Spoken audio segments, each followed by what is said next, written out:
নমস্কার, সাবনাভিক নিউজ নেটওয়ার্কে আপনাদের স্বাগত। বিচারপতি গঙ্গোপাধ্যায় এখন প্রাক্তন। বর্তমান রাজ্য রাজনীতিতে যাকে নিয়ে চর্চা তুঙ্গে তিনি হলেন সদ্য রাজনীতিতে যোগ দেওয়া অভিজিৎ গঙ্গোপাধ্যায়। 2রা মার্চ কলকাতা হাইকোর্টের বিচারপতির পদ থেকে ইস্তফা দেওয়ার কথা ঘোষণা করার পর 5ই মার্চ বিরোধী দলনেতা শুভেন্দু অধিকারীর হাত থেকে পতাকা নিয়ে বিজেপিতে যোগদান এবং তার এই সিদ্ধান্তের পেছনে শাসক দল তৃণমূল কংগ্রেস অনুপ্রেরণা জুগিয়েছে বলেও সংবাদ মাধ্যমে জানান অভিজিৎ গঙ্গোপাধ্যায়। এ পর্যন্ত সকলের জানা এবং তার যোগদানের পর গঙ্গোপাধ্যায়কে নিয়ে যে প্রশ্ন ঘোরাফেরা করছিল, অর্থাৎ এবারের লোকসভা নির্বাচনে অভিজিৎ গঙ্গোপাধ্যায় টিকিট পাচ্ছেন কিনা, পেলেও কোথা থেকে নির্বাচনে লড়বেন, সেই আধার অনেকটাই খুঁজলো এবার। শুভেন্দু অধিকারীর গড় অর্থাৎ পূর্ব মেদিনীপুর জেলার তমলুক লোকসভা কেন্দ্রের নন্দীগ্রামে অভিজিৎ গঙ্গোপাধ্যায়ের নামে দেওয়াল লিখন শুরু করলো বিজেপি।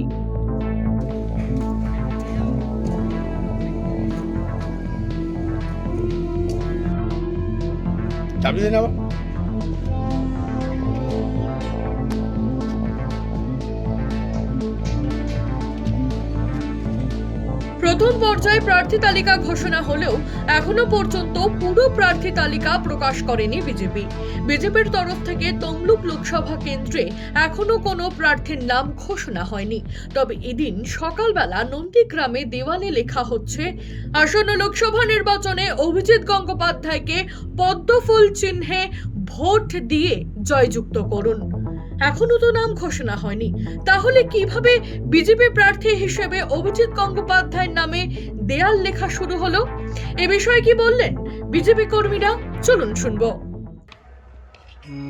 কি বলবো বলতে, অভিজিৎ গঙ্গোপাধ্যায় বর্তমান এক্স জাস্টিস, তো উনি দাঁড়াবেন এটা শুনছি। তো এখন সেই আশা নিয়ে আমরা দেয়াল লেখা হচ্ছে দেখতে পাচ্ছি, ঠিক আছে। তো উনি যে দাঁড়ান সত্যি আমাদের গর্বের, আমাদের নন্দীগ্রামবাসী বা আমাদের পূর্ব মেদিনীপুর জেলার সত্যি গর্বের। কারণ উনার যে আমরা রায় দেখেছি, যারা চাকরি যোগ্য প্রার্থীরা চাকরি পায়নি, তারা যেভাবে রাস্তায় দাঁড়িয়ে আন্দোলন করছে দিনের পর দিন, তো তাদের উনি সুবিচার দিয়েছেন। তো এরকম একটি ব্যক্তি যিনি অন্যায়ের বিরুদ্ধে লড়ছেন, তিনি আমাদের কেন্দ্রে প্রার্থী হবে, এটা সত্যি চরম সৌভাগ্যের। আর কি বলবো, উনি আশা করি অ্যাটলিস্ট 1-2 লক্ষ ভোটে জিতবেন, এটাই আশা করি। এখনো তো প্রার্থী ওনার নাম ঘোষণা হয়নি, দেয়াল লিখন হচ্ছে, কি বলবেন? দেয়াল লিখন শুনছি আর প্রার্থী হবে, ঠিক আছে, দেয়াল লিখন হচ্ছে, তো এটা আরও আশাবাদী হচ্ছে যে উনি তাহলে দাঁড়াচ্ছেন এখানে, এটা সত্যি গর্বের। আর কি বলবো, হয়তো প্রার্থী ঘোষণা হবে 1-2 দিন পরে, সব পরিষ্কার হয়ে যাবে। আদালতের একজন বর্তমান বিচারপতি রাজনীতিতে যোগ দেওয়ার জন্য পদত্যাগ করা নতুন নয়, তবে 2 বছরেরও বেশি সময় ধরে অভিজিৎ গঙ্গোপাধ্যায়ের আদেশ এবং মিডিয়া সাক্ষাৎকারে ক্ষমতাসীন তৃণমূল কংগ্রেস এবং তার নেতাদের যেভাবে বারংবার আক্রমণ করেছেন, তাতে অনেকেই তাকে বিচারপতি হিসেবে আস্থার জায়গায় রেখেছিলেন, যা বর্তমানে সদ্য রাজনীতিতে যোগ দেয়া অভিজিৎ গঙ্গোপাধ্যায়কে দেখে প্রশ্ন হয়ে দাঁড়িয়েছে বিচারপতি গঙ্গোপাধ্যায়। মদন মাইতি, সাবনাভিক নিউজ, পূর্ব মেদিনীপুর।